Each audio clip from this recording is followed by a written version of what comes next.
Hey guys, Maria Ripka from Stress Busters. I wanted to come on location today. I tried to go live, but the reception here at Webster Flea Market is terrible. We are on spring break, so we're here with the whole family, just walking around the flea market, something different to do, something different and a little affordable. But I just wanted to get on for sure and tell you episode 16. I'm so excited it's episode 16. Our topic today is working from home and the stresses that brings.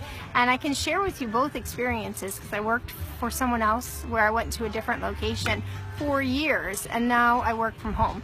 And even though I always dreamed about working from home and how easy it would be, it's not.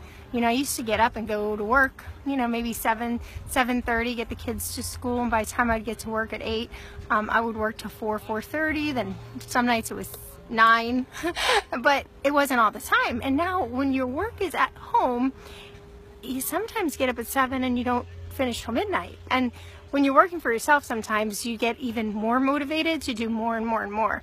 And it's easier to not have those stopping points, so it kind of blends, everything blends together. So if you're a stay-at-home mom or a work-from-home mom, I want to give you some suggestions on really just trying to get that under control, because obviously you want that business to be successful for yourself. And sometimes it's hard to separate. It's hard to separate what we're doing at home from the work that we need to do, and we get distracted very easily, and then we continue on working when we really should be stopping. So schedules, I really encourage you to create a schedule. Have a planner that lists out the hours and plan out, block off time, like 10 to 12 I'm going to be doing my calls. From 2 to 4, I'm hiring little Sally from the high school to come over because my kids aren't old enough quite yet to be by themselves, and I want them to be able to not be on my lap while I'm trying to do what I'm supposed to do. So little Sally gets out of high school at 2 o'clock, and from 2 to 4, 3 times a week, I'm going to have that peace, and I'm going to work on my work. And that's important, that you give yourself that time and you schedule it in. It's really important. Sometimes it's not going to work out all the time, and it's a lot of times where you can be flexible, but that's why we work for ourselves, and being able to work from home allows that flexibility. Independence in the children. I will tell you that sometimes when I was raising the girls, I don't know if I was just so busy that I just let them do a lot of things on their own, but they're really, they grew up to be really independent.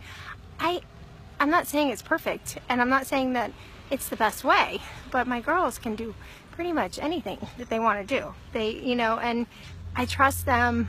They're happy to read. They're happy to, you know, talk and play with each other. So I'm not saying ignore your kids, but they don't need as much attention as you think sometimes. Sometimes that playtime and being alone helps them develop that independence. And we don't have to be in their presence 24/7 for them to grow. They really do need to learn how to be by themselves. So for you stay-at-home moms that really feel like, oh my God, I can't do anything without my kids. No, you have to take the time to teach them to actually do things without you. And it may be hard at first to kind of separate and to think you're not everything, but I think you should. I think you should really work on that. Just give them time. So you're going to play in your room. I'm going to set the timer for 10 minutes and start small increments. I don't want you to interrupt mom for 10 minutes.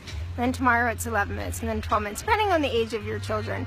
But there are ways to just build that time in and to really focus on what you have to do and teach them how to be by themselves and to be a little independent. Obviously, you're going to make sure you spend quality time with them, but you want to make sure you also teach them that it's important, the work that you're doing. Chore list. You know, when we get to being stay at home or work from home, sometimes we feel like everything has to be done by us. You know, like, well, I'm home now, I should clean the kitchen, I should do the dishwasher. And that's a strategy that is hard to put in place, that you're not going to do it all. You really have to force yourself sometimes to not look at those other chores that need to be done. So one of the things that I've done is actually put a whiteboard on the fridge. I've gone through different phases where I've actually listed out the chores and tried to be consistent with it, but the one that I think really works the best is being able on a daily basis to change it. So whatever mood I'm in, like sometimes I find it therapeutic to empty the dishwasher, sometimes I don't. So that might end up being Kaylee's chore that day, or there's laundry in the washing machine, and it ain't gonna get done by me because I'm working on other things. So I put it on their list. But then I could erase it, and there's a different list the next day. Whatever I need as support in the house, and I turn that over. And knowing that I'm turning it over helps me to clear my head and work on what I have to do, because I know it's important for them to do chores, and it's also important for me to assign it to them. And then obviously, this is a no-brainer, but I think we forget it. We need a quiet space to work. If you're trying to build a business, even outside of working for someone else, you need to have designated time and space that you can actually know that it's going to be quiet and you can clear your brain.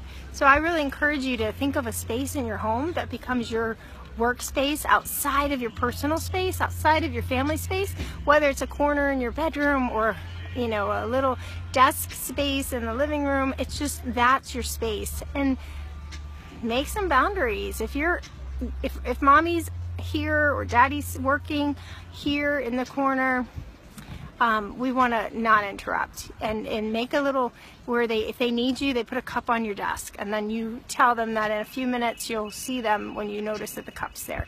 It's important to set those boundaries so that you can get your work done.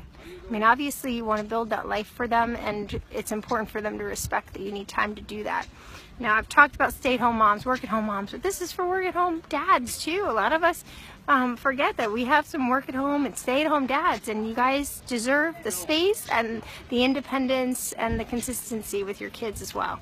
So a little different topic today. It was one of the questions came up, and I want to encourage you guys that if you have a question, I'm going to be posting, this is our last week in the live episodes, but I want to come on live every Friday and do some Q&A. So my question to you this week, and if you can post in the comments when you see the post about the questions, is what have we talked about in the Stress Busters group that you really want to work on that you're still struggling with? Ask a question about it. Let's get over that hump. And I'm going to take those questions. You could either message me privately or put them in the group, and then I'm going to address those questions every Friday. So even though the live sessions are ending this week and our journey has almost been 30 days, I want to keep this going. This has been so good for a lot of people that I've been talking with. And I know that we're dedicated to busting the stress, and it's not going to be that simple. So I want to keep this going. I'm going to do that with questions on Friday, a live Q&A. So let's get some questions going. Again, private message me or put them in the comments. If there's something that we've addressed in the Stress Busters group that you really want to still work on, but you have a question about. All right, guys, have a great day. Hope you have fun today, and I hope to see you tomorrow at 11 o'clock live on Facebook Stress Busters group.